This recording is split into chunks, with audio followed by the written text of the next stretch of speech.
తాకట్టులో ఉన్న బంగారాన్ని విడిపించి ఆ రోజు ఆన్లైన్ రేటుకే మేము కొంటాం. Sharma gold company.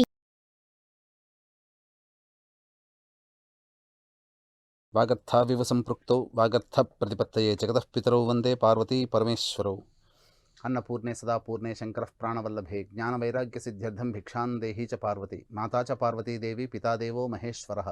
బాంధవా శివభక్తాశ్చ స్వదేశో భువనత్రయం. సదాశివసమారంభాం శంకరాచార్యమధ్యమాం అస్మదాచార్యపర్యంతం వందే గురుపరంపరాం. ఆదిత్యాయ చ సోమాయ మంగళాయ బుధాయ చ గురుశుక్రశనిభ్యశ్చ రాహవే కేతవే నమః. శృంగేరి జగద్గురు పీఠాధిపతులు శ్రీ శ్రీ శ్రీ భారతీ తీర్థ మహాస్వాముల వారికి, శ్రీ శ్రీ శ్రీ విధుశేఖర భారతీ తీర్థ మహాస్వాముల వారికి, కంచికామకోటి పీఠాధిపతులు శ్రీ శ్రీ శ్రీ విజయేంద్ర సరస్వతి మహాస్వాముల వారికి ప్రణామములు తెలియజేసుకుంటూ కార్యక్రమాన్ని ప్రారంభిద్దాం. శని త్రయోదశి వీక్షించేటువంటి సుమన్ టీవీ ప్రేక్షకులు గమనించాల్సిన అంశం ఏంటంటే, శనికి సంబంధించినటువంటి పరిహారాలు ఏదైనా పాటించుకోవాలన్నా మళ్ళీ మార్చిలోనే శని త్రయోదశి ఏర్పడుతుంది. కాబట్టి వీక్షించేటువంటి ప్రేక్షకులు అందరూ కూడా ఈ శని త్రయోదశి పర్వదినాన్ని పురస్కరించుకొని ఈ యొక్క చెప్పబడేటువంటి రాశులందరూ కూడా చక్కగా పరిహారాలు పాటించండి. గమనించాల్సినటువంటి అంశం ఏంటంటే, శని సంచారం జరుగుతున్నటువంటి రాశిని అనుసరించి శని యొక్క దోషము కలిగినటువంటి రాశులు కొన్ని ఉంటాయి.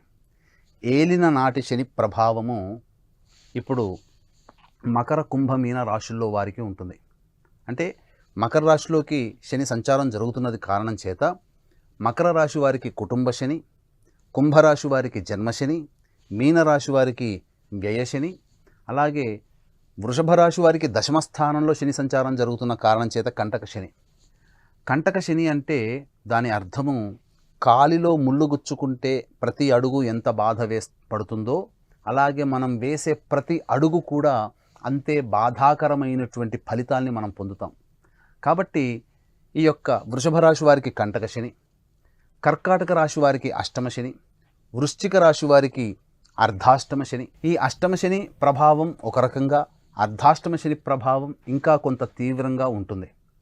ఇక సింహరాశి వారికి దాంపత్య శని లేదా భాగస్వామ్య శని, మిథున తులారాశి వారికి యోగ శని ప్రభావం. వెరసి వృషభ మిథున కర్కాటక సింహ తుల వృశ్చిక మకర కుంభమీన రాశుల్లో జన్మించినటువంటి వారికి శనిదోష ప్రభావము అధికంగా ఉంటుంది. ఇందులో ఏమాత్రం సందేహం లేదు. కాబట్టి ముఖ్యంగా అశ్విని నక్షత్రం దేనికి సంకేతం అంటే దేవ వైద్యులు వాళ్ళు. కాబట్టి ఈ యొక్క దేవ వైద్యులైనటువంటి అశ్విని నక్షత్రంలో శని త్రయోదశి ఏర్పడుతుంది. కాబట్టి ఆ రోజున శని ప్రభావం కలిగినటువంటి వాళ్ళు ఎవరైతే ఉంటారో, శని దోషంతో పీడింపబడుతూ ఉంటుంటారో వాళ్ళందరూ కూడా శని భగవాను యొక్క అనుగ్రహాన్ని పొందినట్లయితే తప్పకుండా ముఖ్యముగా అనారోగ్య సమస్యల నుంచి బయటపడతారు. భవిష్యత్తులో వచ్చేటువంటి అనారోగ్య సమస్యలు కావచ్చు, లేదా ఇప్పుడు కూడా అనారోగ్య సమస్యలతో ఇబ్బంది పడుతున్నటువంటి వృషభ మిథున కర్కాటక సింహతుల వృశ్చిక మకర కుంభమీన రాశుల్లో జన్మించినటువంటి వారికి ఉపశమనం లభిస్తుంది. దైవానుగ్రహం ఎలా కలుగుతుందనంటే, మనం తీసుకునే వైద్యము మనకు బాగా అనుకూలంగా ఉంటుంది, లేదా మనం అనారోగ్యంతో బాధపడుతున్నాము, ఎటువంటి వైద్యం సరిగ్గా అందలేకపోతుంది, కానీ ఈ శని ప్రభావం వలన చక్కటి వైద్యుడు లభిస్తాడు, లేదా మనకు చక్కటి మందు మనకు ఏర్పడినటువంటి అనారోగ్యానికి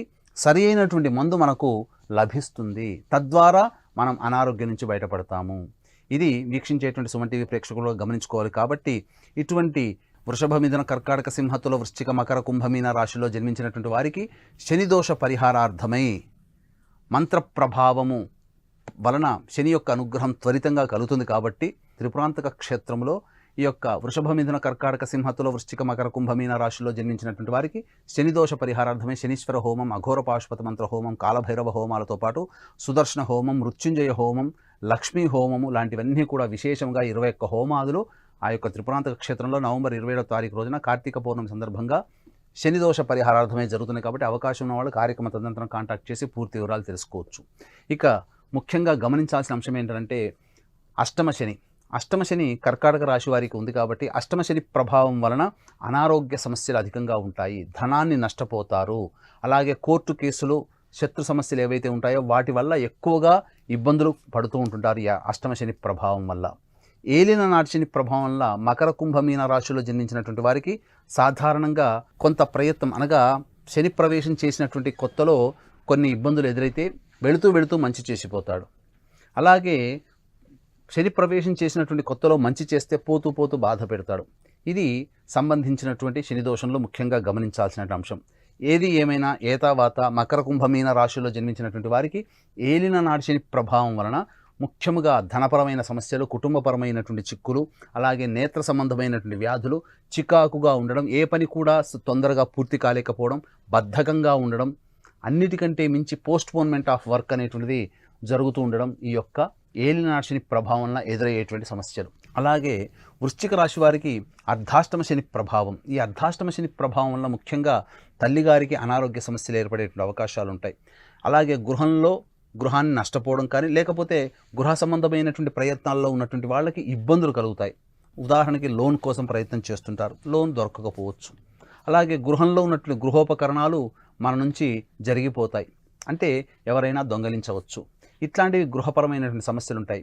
ముఖ్యంగా సంతృప్తిని సూచించే స్థానము కాబట్టి మనం ఎంత ప్రయత్నం చేసినా, మనం ఎన్ని గొప్ప పనులు చేసినా ఆ పని తాలూకు అనుభవించే వాళ్ళు సంతృప్తిగా ఉండరు. ఉద్యోగం చేస్తున్నాం, ఉద్యోగంలో మనం ఎంత గొప్ప పెర్ఫార్మెన్స్ అనేటువంటిది చూపించినా మన పై అధికారి ఉంటాడు కదా, అంత సంతృప్తి చెందలేకపోవచ్చు. తద్వారా కొన్ని ఇబ్బందులు అనేటువంటివి ఉంటాయి.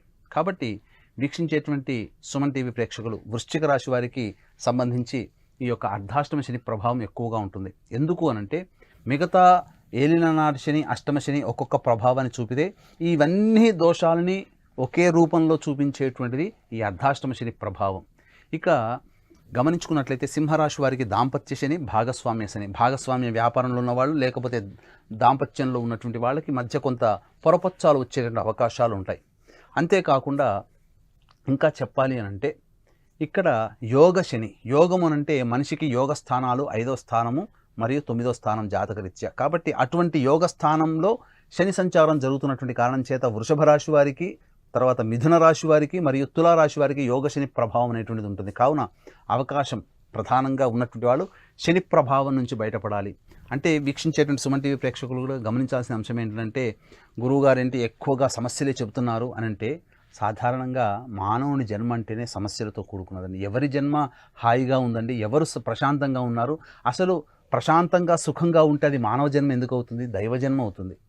దేవతలలో, స్వర్గములో సంతోషము, సుఖము, ఆనందము, సంతృప్తి తప్ప అసలు బాధలకి, ఇబ్బందులకి, ఏడుపులకి అసలు స్థానమే ఉండదు. కాబట్టి మానవ జన్మ రుణానుబంధ రూపేణ పశుపత్ని సుతాలయ సంచిత పురాకృత ప్రారబ్ధ కర్మలని అనుసరించి మనం జీవితాన్ని గడుపుతున్నాం. కాబట్టి వీక్షించేటువంటి సుమన్ టీవీ ప్రేక్షకులు మనం బాధల్ని అనుభవిస్తున్నామనంటే మన పూర్వజన్మలలో చేసినటువంటి తప్పిదాల వలన మనము ఈ జన్మలలో మనం ఎదుర్కొనేటువంటి సమస్యలు. ఇవన్నీ మీకు అర్థమవ్వాలంటే కర్మసూత్రం ఒకటి చెబుతాను. మనం ఏ జన్మలలో ఎత్తినప్పటికీ కూడా మనం చేసేటువంటి ప్రతి పనిని సూర్య చంద్రాదులు, అలాగే అష్టదిక్పాలకులు, 4 వేదాలు, రాత్రి పగలు ఇవన్నీ కూడా వీక్షిస్తాయట. ఇవన్నీ కూడా నోట్ చేసుకుంటాయి. అవన్నీ కూడా సూర్య భగవాను దగ్గర నిక్షిప్తం చేస్తాయి. ఈ నిక్షిప్తం చేసిన తరువాత సూర్య భగవానుడు వీటికి సంబంధించి ఫలితాన్ని మనం అనుభవించాలి అని అంటే మరు జన్మలో మనం అనుభవించాలి. అయితే కలియుగ ప్రమాణాన్ని అనుసరించి ఈ జన్మల్లో చేసుకున్న పుణ్యం ఈ జన్మలోనే అనుభవించడం, ఈ జన్మల్లో చేసుకున్న పాపం ఈ జన్మలో అనుభవించడం, ఇవి కొంత ప్రమాణం.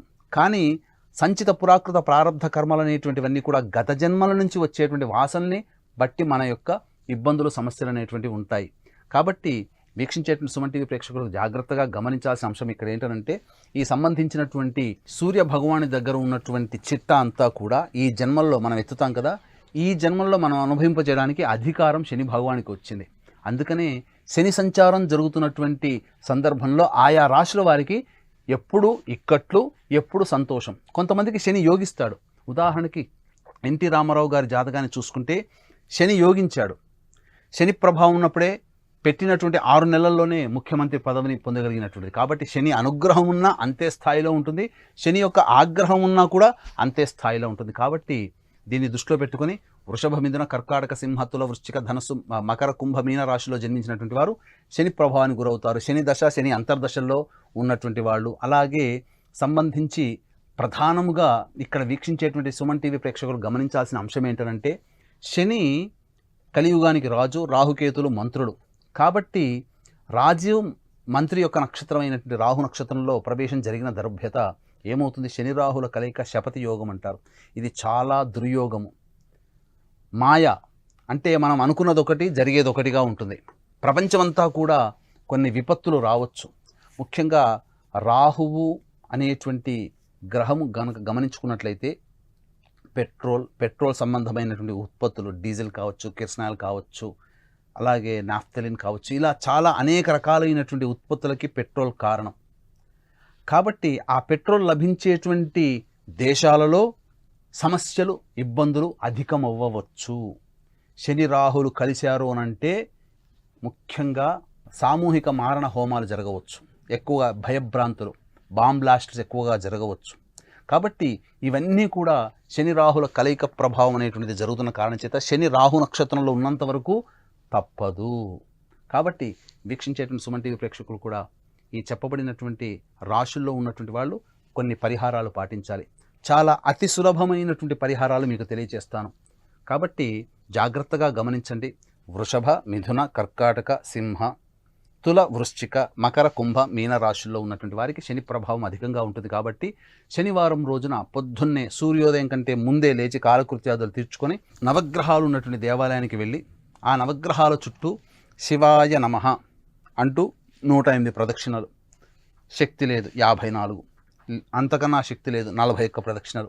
ఇక అంతకన్నా ఇంకా మేము శక్తి లేదు, ఇంకా చేయలేకపోతున్నాం, ఇంకేదైనా మార్గం ఉందంటే 27 ప్రదక్షిణలైనా, కనీసం తక్కువలో తక్కువ 27 ప్రదక్షిణలైనా శివాయ నమః అంటూ 27 ప్రదక్షిణలు చేసిన తర్వాత శని భగవానుడికి తైలాభిషేకం చేయాలి. ఎలా చేయాలి అభిషేకం అనంటే, ముందుగా నువ్వుల నూనెతో ఇనుప ప్రమిదలో, లేకపోతే మట్టి ప్రమిద తెచ్చుకోండి, వీలైతే ఇనుప ప్రమిదలలో నల్ల ఒత్తితో దీపారాధన, లేదా నల్లబట్ట తీసుకుని దాన్ని ఒత్తిగా చేయండి. చేసి నల్ల నువ్వుల నూనెలో దీపారాధన చేయండి. చేసిన తర్వాత ఓం హ్రీం శనైశ్చరాయ నమః, ఓం హ్రీం శనైశ్చరాయ నమః, ఓం హ్రీం శనైశ్చరాయ నమః అనుకుంటూ ఆ యొక్క శనీశ్వరునికి నల్ల నువ్వుల నూనెతో అభిషేకం జరిపించండి. జరిపిన తర్వాత అన్నము, నల్ల నువ్వులు కలిపిన ముద్ద నైవేద్యంగా పెట్టండి. పెట్టి ఆ ముద్దని ఎవరు తొక్కని ప్రదేశంలో, పిట్టగోడ మీదనో, దేవాలయంలో, లేదా రావి చెట్టు మొదట్లోనో పెట్టిరండి. పక్షులు తినే విధంగా చేయండి. అంతేకాకుండా ఇక్కడ గమనించాల్సిన అంశం ఏంటంటే, ఈ శని ప్రభావంతో ఉన్నటువంటి వాళ్ళకి ముఖ్యంగా ఆంజనేయుని యొక్క అనుగ్రహం కూడా కలిగితే శని దోషం తొలగుతుంది. కాబట్టి మీకు వీలైతే ఈ పరిహారం చేసిన తర్వాత ఆంజనేయ స్వామి దేవాలయానికి శనివారం చేరుకొని శ్రీరామ నామ జపం చేస్తూ 27 ప్రదక్షిణలు చేయండి. చేసి మీరు పడమర దిక్కుగా కూర్చోవాలి, అంటే వెస్ట్ ఫేస్ పెట్టాలి. మీరు పెట్టి ఈ యొక్క హనుమాన్ చాలీసాని 8 సార్లు పఠించండి. పఠించి మినపగారెల దండని ఆ స్వామివారికి సమర్పించండి. చిల్లు ఉండకూడదు. ఆ విధంగా సమర్పించండి.